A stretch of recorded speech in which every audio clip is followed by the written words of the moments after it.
Sinalakay ng otoridad ang umano'y safe house sa Antipolo City na Osamis Robbery Group. Sila po yung itinuturong responsable sa pang-hold up sa dalawang money remittance center sa Bacoor, Cavite nito Martes. Na-recover ang ilang armas at 3 ang arestado sa operasyon. Balitang hatid ni Susan Enriquez. Sa bisa ng search warrant na inilabas ng Manila Regional Trial Court, sinalakay ng mga tauhan ng NBI mag-aalas 6 ng gabi ang umano'y safe house ng Osamis Robbery Hold-Up Group sa barangay Bagong Nayon sa Antipolo City. Arestado ang 3 hinihinalang miyembro ng grupo.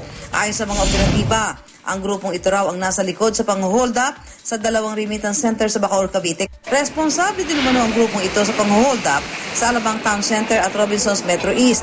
Yung sa Alabang Town Center, September 2012. Tapos yung sa Robinsons Metro East, sila din yon. Yung subject ng search warrant natin dito si Casey Aniceto. Siya yung taga-tapo ng granada ng grupo. Okay. Nasaan po siya? Kasama siya sa nakatakas.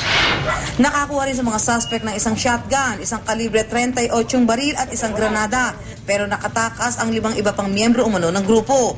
Bago pa raw kasi sumalakay mga tauhan ng NBI, ay may nakapagtimbre na umano sa grupo.